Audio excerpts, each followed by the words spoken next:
ጤና ይስጥልኝ ክቡራን አድማጮቼ፣ የሰዓቱን መረጃ ወደ እናንተ አድርሳለሁ። ህዝባዊ ወያኔ ሓርነት ትግራይ ህወሓት የኢትዮጵያ መንግስት ሌላ ዙር ጦርነት ለማካሄድ ግልጽ እንቅስቃሴ እያደረገ ነው ሲል ከሷል። የዓለም አቀፉ ማህበረሰብ ይህንን እንቅስቃሴ እንዲያስቆምም ጠይቋል። በኢትዮጵያ የሚገኘው የአውሮፓ ህብረት ልዑክ 22 የአውሮፓ ህብረት ሀገራትና ኖርዌይ ደግሞ ከመጪው አጠቃላይ ምርጫ በፊት በፕሪቶሪያ ስምምነት ፈራሚዎች መካከል ፖለቲካዊ ንግግር እንዲቀጥል በጋራ ባወጡት መግለጫ ጠይቀዋል። ህወሓትና የምዕራብ ዓለም ሀገራት ኤምባሲዎች ይህንን ያሉት የትግራይ ጦርነትን ያስቆመው የፕሪቶሪያ ስምምነት ሶስተኛ ዓመትን በማስመልከት ትናንት እሁድ ጥቅምት 23 2018 ዓ.ም ባወጧቸው የተለያዩ መግለጫዎች ነው። የዘላቂ ተኩስ አቁም ስምምነቱ አንዱ ፈራሚ የሆነው ህወሓት በፕሪቶሪያ ስምምነት አማካኝነት መፈጸም የነበረባቸው ተግባራት ተፈጻሚ ያለመሆናቸውን በመግለጫው አንስቷል። በሁለት ዓመቱ ደም አፋሳሽ ጦርነት ወቅት የትግራይ ህዝብ ጭፍጨፋ፣ ጾታዊ ጥቃት፣ መፈናቀል እንዲሁም ንብረት ዘረፋና ውድመት እየተፈጸመበትም ይገኛል ሲል ገልጿል። ይህ ጉዳት ያስከተለው ውጊያ ለማስቆም ከ3 ዓመት በፊት የፕሪቶሪያ ስምምነት መፈረሙን ያስታወሰው ህወሓት ይሁን እንጂ ጦርነቱ በዝምታ ከሚካሄድ ዘር ማጥፋት ጋር ቀጥሎ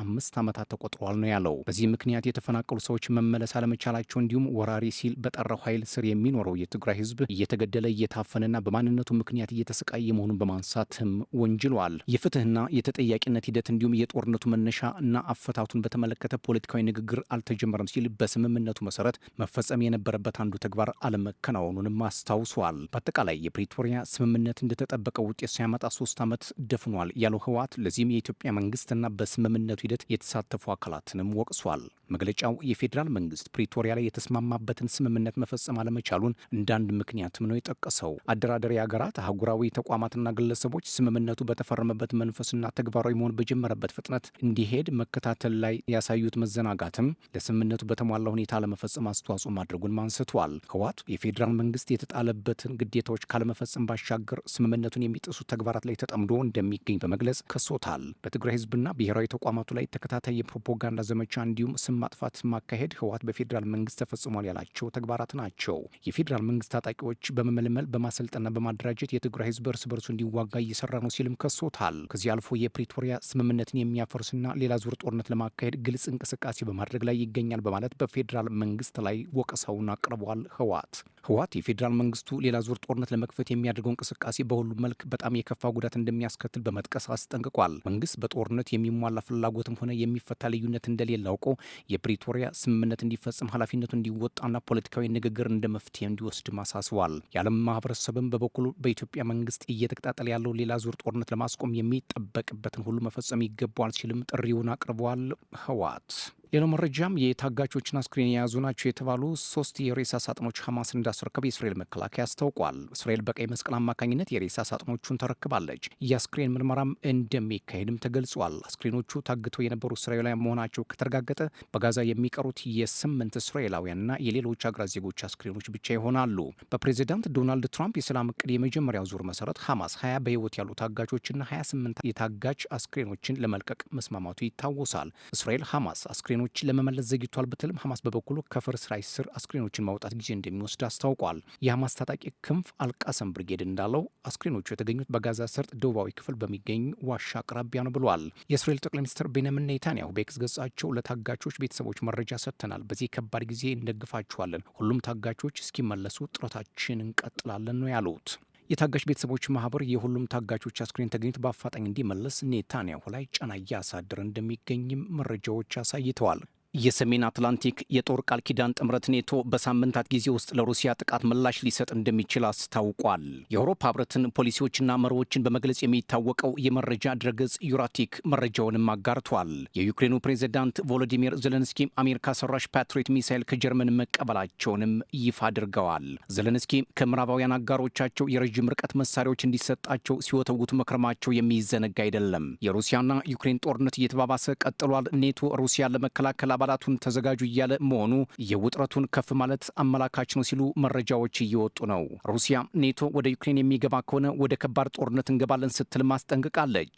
ሞስኮ የኔቶ ወታደሮች አንዳች በኪየቭ ምድር ላይ የሚያርፉ ከሆነ ህብረቱ የማያውቀው ጉዳት ይደርስበታል ስትል ዝታለች። ኔቶ ግን የፑቲንን ጉልበት ለማንበርከክ ጊዜው አሁን ነው እያለ አባላቱን መሰብሰብ ጀምሯል። ዩክሬን ወደ ኔቶ አባልነት ለመግባት ያደረገችው አዝማሚያ ለጦርነቱ እንደ ገፊ ምክንያት ቢሆንም ከዛም ከፍ ያለ እንደሆነ ግን የሩሲያና ዩክሬን ጦርነትን የሚከታተሉ ተንታኞች ይናገራሉ። አሁናዊው የሩሲያና ዩክሬን ጦርነት እንደሚያሳየው የሩሲያ ጦር በምስራቅ ዩክሬን ፖክሮቭስክ ግዛት ከባድ ተጋድሎ እያደረገ እንደሚገኝና የዩክሬን ኃይሎች ከባድ ኪሳራ እንደደረሰባቸው የዩክሬን ወታደራዊ አዛዦች ከመናገር አልሸሸጉም።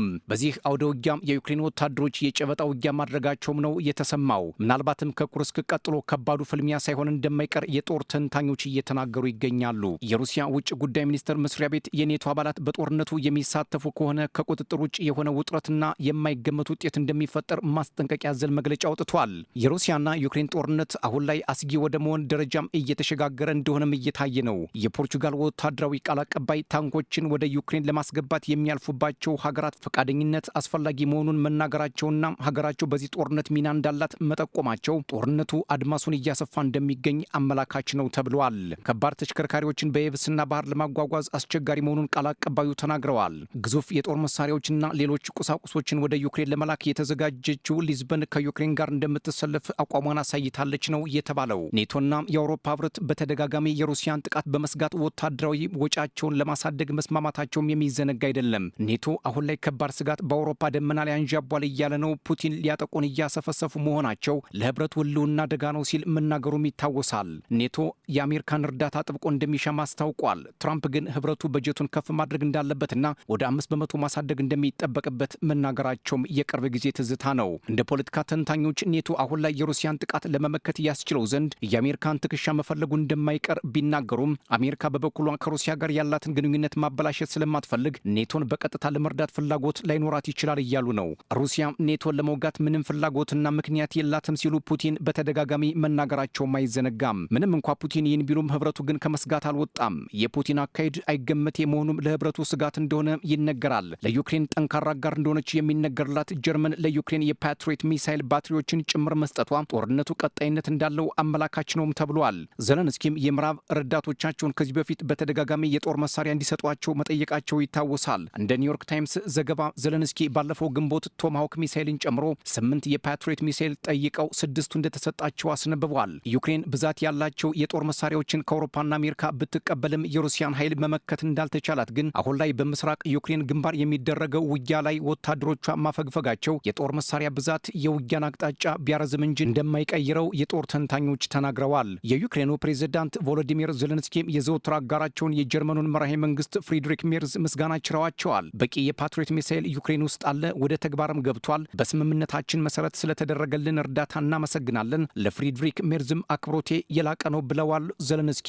አክለውም ኬብን ለመከላከል ተጨማሪ ሚሳይል ያስፈልጋል ነው ያሉት። ከዚህ የፓትሪዮት ሚሳይል ጋር በተያያዘ ሞስኮ በ2023 40 ሚሳይሎችን ማክሸፏን አስታውቃለች። ዘለንስኪ አጥብቀው የሚፈልጉት መሳሪያ ቶማሃውክ ነው። 2500 ኪሎ ሜትር እየተምዘገዘገ ኢላማውን መምታት የሚችለውን ይህን መሳሪያ ለማግኘት የዋይት ሀውስ እልፍኝን በተደጋጋሚም ረግጠዋል። ትራምፕንም አብዝተው ተማጽነዋቸዋል፣ ግን አልሆነም። አይጨበጤው ትራምፕ ቶማሃውክን ለዩክሬን አንሰጥም፣ ምዕራባውያን ከፈለጉ የአሜሪካን መሳሪያ ገዝተው ለኪየቭ ማስታጠቅ ይችላሉ ሲሉ ከንግዳቸው እንጂ ከዘለንስኪ ተማጽኖ ጋር ጉዳይ እንደሌላቸው ማሳየታቸው ለ47 ዓመቱ ጎልማሳ ፕሬዝዳንት ዘለንስኪ ፈተና ሆኖባቸው ታይቷል። አሁን ላይ ያለው የሩሲያ ግስጋሴም እንኳን ለዩክሬን ለሸሪኮቿም አስፈሪ ነው እየተባለ ነው። በተለይ የምስራቁ ግንባር ብዙዎቹን የዩክሬን አጋሮች አስደንግጧል የሚሉ መረጃዎችም ወጥተዋል። ክቡራትና ክቡራን ለሰዓቱ የነበረኝ አጭር መረጃ ይህን ይመስል ነበር። ሰብስክራይብ፣ ላይክ፣ ሼር፣ ኮሜንት እያደርጋችሁ ቤተሰብ ሆኑ። ሰላም።